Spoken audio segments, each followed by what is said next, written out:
Bonjour tout le monde, bienvenue à Règles de Pouilleux. Aujourd'hui, on apprend le jeu Tetra Village. Nous sommes en compagnie du petit Jules qui va participer activement à l'explication.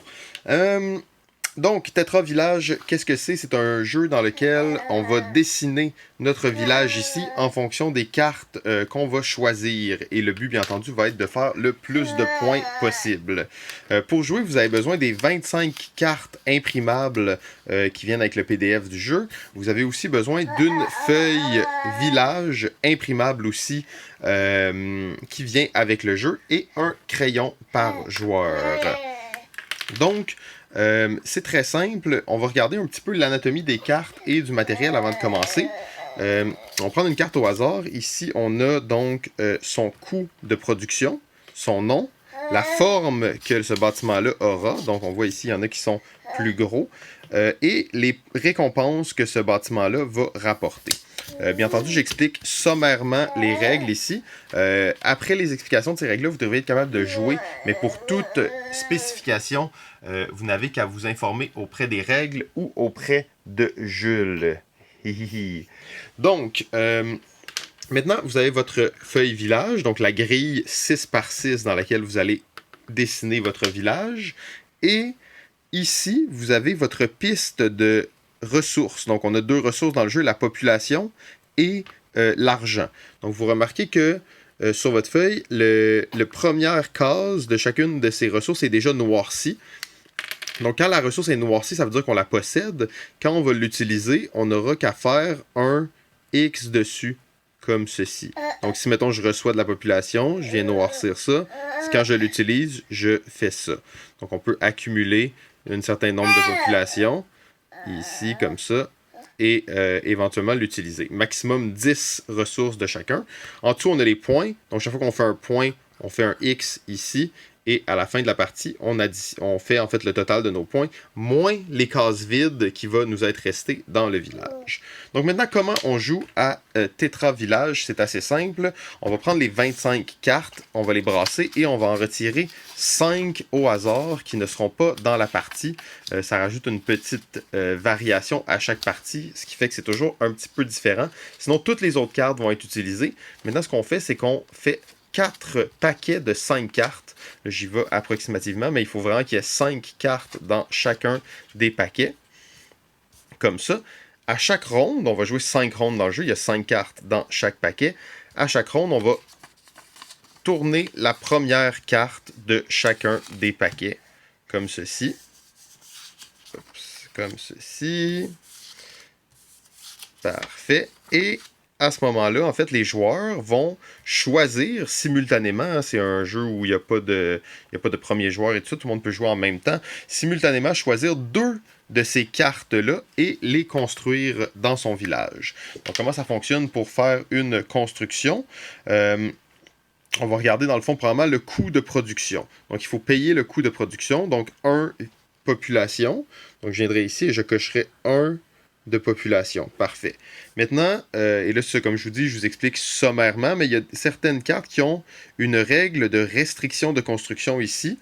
On voit d'ailleurs que celle-là en a une, mais celle que j'ai choisi de faire en a pas. Donc, je peux vraiment dessiner directement ça n'importe où je veux dans ma ville. Donc, c'est un 2 par 2. Alors, je vais premièrement faire la délimitation de mon bâtiment. Hop. Et ensuite, le symbole. Chaque bâtiment a un symbole qui est unique. Ils sont habituellement pas très difficiles à dessiner. Le but, c'est pas nécessairement qu'il soit parfait. C'est tout simplement de savoir à peu près quel bâtiment il s'agit. Donc, on voit que c'est pas idéal, c'est pas parfait, mais c'est pas grave. Et ensuite, c'est facultatif, mais vous pouvez noircir l'arrière de toutes ces cases-là. Ça rend plus facile la lecture de savoir qu'est-ce qui a été construit et qu'est-ce qui n'a pas été construit. Et finalement, on va recevoir la récompense, donc plus 3 d'argent. Donc plus 3 d'argent, je viens cocher ici 3 d'argent. Bien entendu, ce que je viens de faire, c'est une mine. Hein. Donc ça, on sait, ça rapporte de l'argent. Et vous voyez qu'il y avait une condition particulière ici. Si vous avez une banque, malheureusement, je n'ai pas de banque. C'est le premier bâtiment que je fais, donc je viens de rater la chance de faire 2 points. Maintenant, on va aller du côté les résidences. Ça, c'est un bâtiment particulier.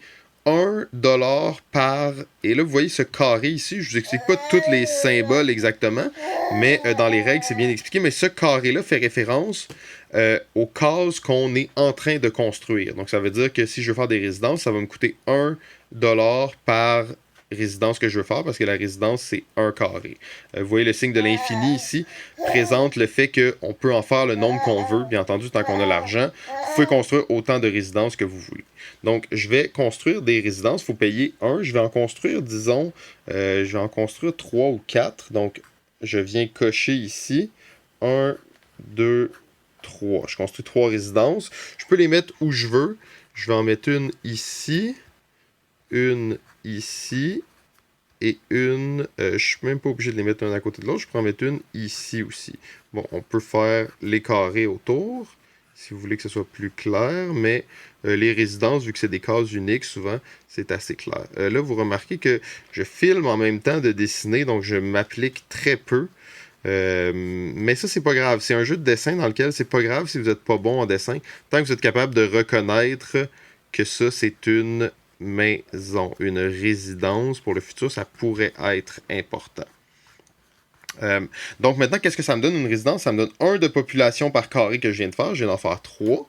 Donc, 1, 2, 3.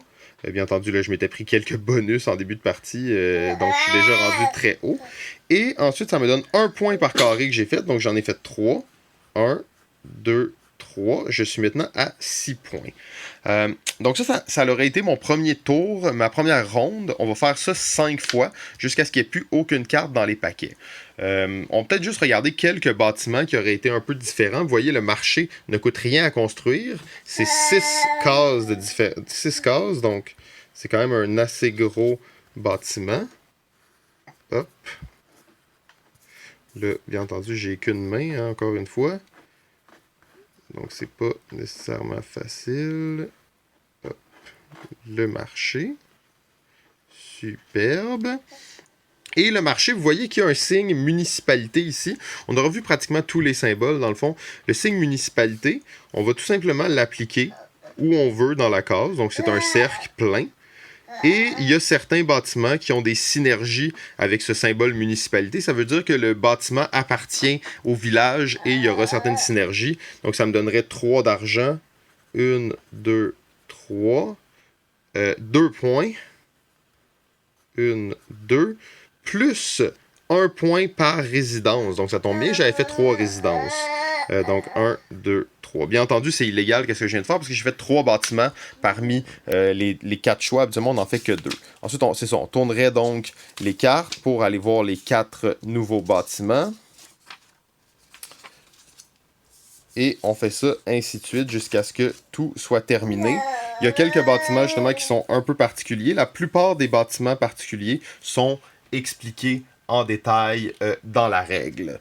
Dernière chose peut-être que je pourrais expliquer, bon, à la fin de la partie, on va comptabiliser nos points et soustraire 1 point par case vide. Donc toutes les cases vides vont s'additionner et enlever 1 point par case vide. Finalement, dernière petite règle qu'on n'aurait pas couvert, c'est l'adjacence. Donc qu'est-ce que... C'est un terme qui est beaucoup utilisé dans le jeu, donc bâtiment adjacent à tel bâtiment. Un bâtiment est adjacent s'il est construit de manière orthogonale. Donc les diagonales ne sont pas adjacentes, mais tout ce qui est gauche, droite, haut, bas est adjacent.